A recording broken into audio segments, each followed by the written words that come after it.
Hi guys, welcome to my channel. Today I was inspired by a conversation with my friend, and we were talking about dating and relationships and all this drama around it. And I was inspired to look into attachment styles. But let me show you how it started. Hey, here. Hey. Oh, yeah, sorry. No kisses. Forgot social distancing. Yeah, let's not kiss.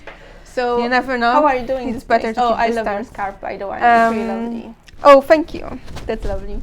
Yeah, I like it too. It's my favorite. How's been your dating so far? So dating. Oh gosh. Oh, thank you.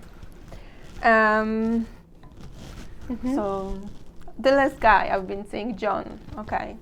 So we've been seeing for a few months, and our first date, okay, it wasn't great, and there were like tiny red flags already. So we were chit-chatting, and for the first few hours it wasn't thrilling. I thought like, yeah, he's fine, maybe a bit too eager, but okay, he's nice, maybe let's give it a shot. And after 2 hours, he started to put the bomb in. So what I mean by that? So basically he said that lately he wasn't dating a lot because he was taking care of his baby, of his 8-month-old baby. And he said it's not a big deal. I mean, just a baby. He wasn't romantically involved with the mother, and they were before. I mean, she got pregnant when they were casually dating for 3 months. So he found out only after she gave birth. And I thought, okay, that's a bit weird, just a tiny little bit weird. That was a bit weird, but you cannot cross out the person just because of his bad decisions in life, right? Because in this case, we would cross out half of the population. Have you heard about attachment theory? Okay, I really don't want to listen to your psychological thing. I know that traumatic events from the childhood can affect and wound you in adult life. No, okay, just please let me finish before you say anything. It really does make sense, and I know you don't like this psychological stuff, but it might help you. So what it means that basically depending on how your caregivers were treating you and taking care of your emotional needs when you were a kid, then it affects how you develop attachments with your close ones as an adult.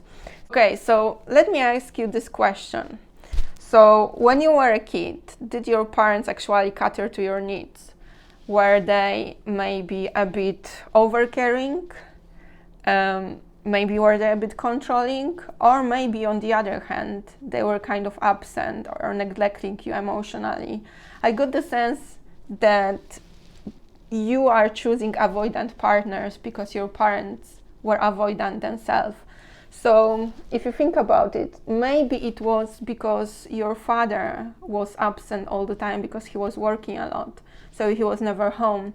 Maybe it was because your mom was emotionally unavailable and she wasn't really taking care of your emotional needs.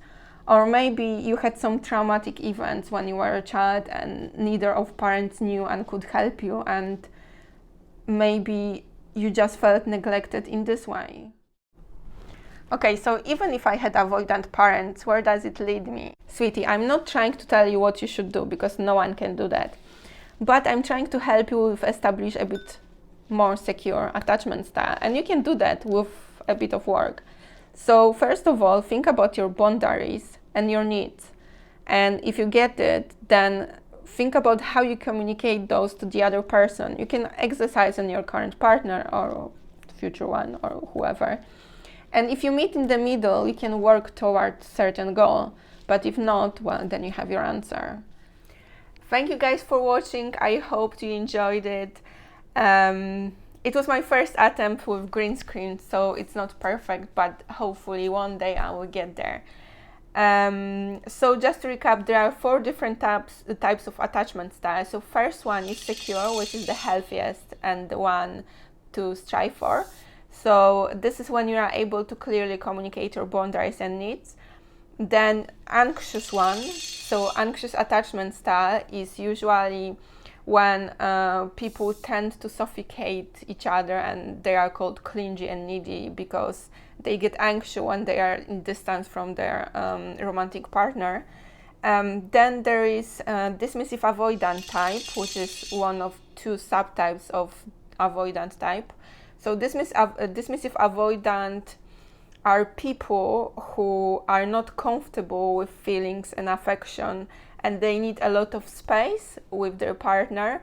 Avoidant are people who are not comfortable with feelings and affection, and they need a lot of space with their partner.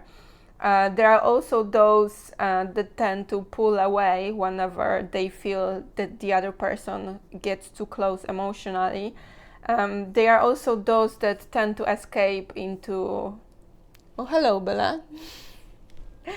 We have a visitor. So dismissive avoidants are also those that tend to escape into games, into workaholism, into sport, because they feel more comfortable with things and doing things instead of actually getting closer to people because they are afraid of getting hurt.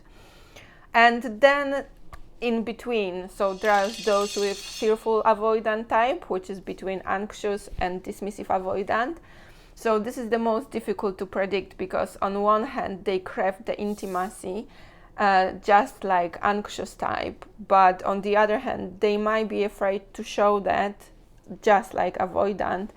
So there might be a lot of push and pull for those in between.